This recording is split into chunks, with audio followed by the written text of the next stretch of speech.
Hi మామా air all Indian rankers Telugu web series. Colour photo director Sandeep Raj గారు produce చేసిన ఈ వెబ్ సిరీస్ ఈటీవీ విన్లో టెలికాస్ట్ అవుతుంది. ఈ వెబ్ సిరీస్ నాకైతే నచ్చిందని చెప్పలేను, నచ్చలేదని చెప్పలేను.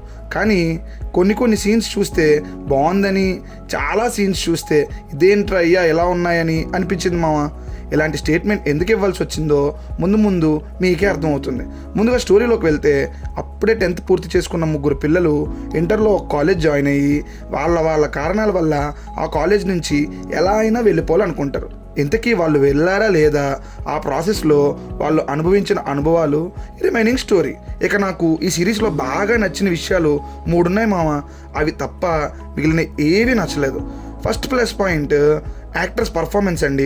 మెయిన్ లీడ్గా చేసిన 3 మాత్రం పీక్స్లో పర్ఫామ్ చేశారు. వాళ్ళతో పాటు ఒక్క సెకండ్ కనిపించిన క్యారెక్టర్ దగ్గర నుంచి లెంతీ రోల్ చేసిన వాళ్ళ వరకు అందరూ చాలా బాగా పర్ఫామ్ చేశారు. చైతన్యరావు గారి క్యారెక్టర్ నాకు బాగా నచ్చింది.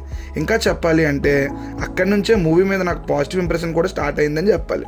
నెక్స్ట్ మ్యూజిక్ చాలా బాగుందండి. సాంగ్స్ నుంచి ఆర్ఆర్ వరకు సిరీస్కి బాగా హెల్ప్ అయిందని చెప్పొచ్చు.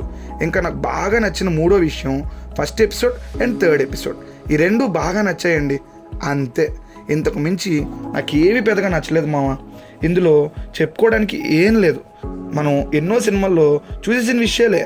కాకపోతే ఇప్పటి వరకు యంగేజ్ కాలేజ్ డ్రామాలు చూస్తే ఇది టీనేజ్ కాలేజ్ డ్రామా. అప్పటికి కొన్ని సీన్స్ నవ్వు తెప్పిస్తాయి, కానీ అంతా రెగ్యులర్గా ఇంతకుముందు చూసినలానే అనిపిస్తాయి. వింటేజ్ ఫీల్ క్రియేట్ చేయడం కోసమే ఆ సీన్స్ అలా రాసాము అని అంటే, అలాంటి సీన్స్ ఉన్న ఎన్నో గొప్ప సినిమాలు మళ్ళీ చూడొచ్చు అనేది నా ఒపీనియన్.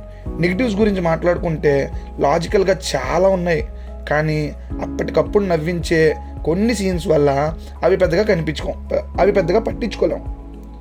కానీ నాకు నచ్చని ఇంకో పెద్ద విషయం ఒకటి ఉందండి.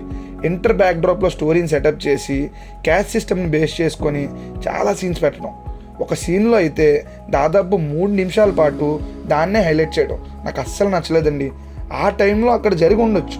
ఈ సిరీస్లో అది డిస్కస్ చేయ అవసరం లేదేమో అని నాకు అనిపించింది. ఈ వెబ్ సిరీస్ని పక్కన పెడితే నాకు ఇప్పుడు వస్తున్న కంటెంట్స్తో చిన్న ప్రాబ్లం ఉంది మామ.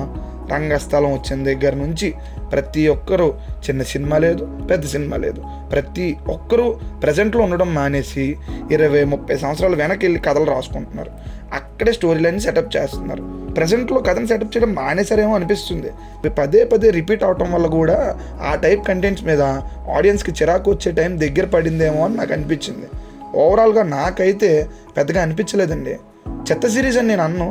నా మైండ్ సెట్ నాకు నచ్చలేదు, మీకు నచ్చొచ్చేమో. ట్రై చేయాలి అనిపిస్తే ట్రై చేసేయండి. విత్ ఫ్యామిలీ హ్యాపీగా చూసేయచ్చు. చూసి మీకేమనిపించిందో కామెంట్ చేయండి. బాయ్ మామ.